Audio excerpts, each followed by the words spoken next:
Every country in the world operates a tourist promotion office.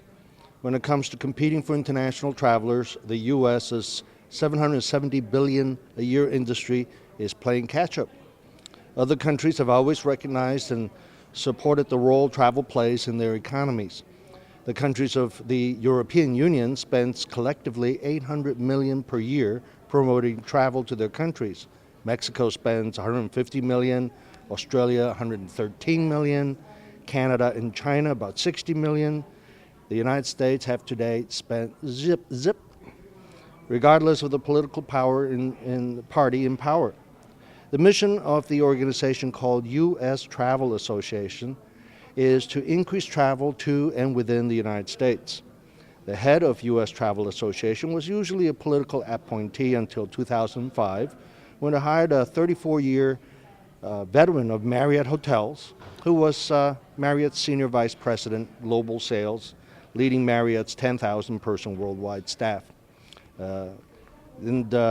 Today, he is the president of this association that's been tirelessly working the past 5 years, engaging on a one-to-one basis the major leaders in the U.S. travel agency and our politicians, congressmen, senators, to get them to support tourism to America and within America. Last spring, he was successful, but I'm going to let him tell us. I'd like to introduce Roger Dow, President and Chief Executive Officer of U.S. Travel Association. Well, thank you, Charlie. Always good to be with you. Thank you. So what happened last spring after a 5-year road trip? Well, last March, President Obama signed what was called the Travel Promotion Act, which will now put in place a fund of up to $200 million to put us back in the game that you so well described that we weren't playing in. And that will begin when? When will this all actually begin? Well, right after the president signed the bill, the Commerce Department named an 11-person board called the Corporation for Travel Promotion, and just yesterday they announced their new CEO, and they have $10 million to set up shop, and beginning in October of this year, the world will be seeing the U.S. promoting itself as the other countries do. So now you're focused on some new challenges, which are things that are impeding growth of tourism domestically, internationally. First, one thing that everybody's familiar with who flies, most of us fly, is the whole security process with TSA going through airports. And what is that a problem, and what kind of solutions are you looking at? Well, TSA grew, as we all know, out of September 11th when this industry came to its knees, and we really had to address security in a different way.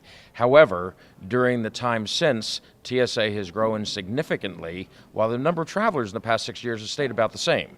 And you can't find a needle in the haystack unless you shrink the haystack. And we can't have a system, it just is not sustainable at its cost today, where you have to treat everyone as a potential terrorist. So one of the things that we're pushing very much for is a trusted traveler program, where people who travel frequently, who give a certain amount of information, will be able to go through a different screening process that will facilitate the system. And for international visitors, this I know personally because many friends overseas who complain about, my God, coming to the U.S. is like, it takes forever. I think 100 days to get a visa. And people I know may live hundreds of miles, if not 1,000 miles away from the closest U.S. consulate. And what kind of initiatives are you undertaking to make changes, have changes made there? And that's a very big problem because the rest of the world has grown in the past 10 years by 60 million long-haul travelers, and the U.S. only grew by 400,000. And the reasons you describe are there. So just last week, we introduced a report and a study to the government with recommendations that are going to change that. The first is to hire more people to break down that time that people have to wait for their interviews. Secondly, use technology as video conferencing. Get the wait time for your interview to what it is in most parts of the world to under 10 days. And lastly, look at some countries to put them in visa waiver programs such as Brazil, Chile, Argentina, Poland. Yeah, there's no reason why a video conference for a visa interview wouldn't work, would it? We think it worked extremely well, especially today's high definition TV. I watched the basketball finals, and I can tell you whether someone's going to miss a shot just looking in their eye. So I think it's a very good way of doing interviewing in high definition TV, and people could be anywhere, and would save people having to travel these great distances you talked about in some countries. Brazil's as big as the United States, and there's only 4 places to interview. China, there's only 5 places to your interview. So video conferencing, we think, is a great technology that can really help. There was a little problem shortly after the recession hit with convention and conferences, especially here in Las Vegas, after our president made a couple of comments that was he wished he wouldn't have made. But has that recovered generally? It certainly has.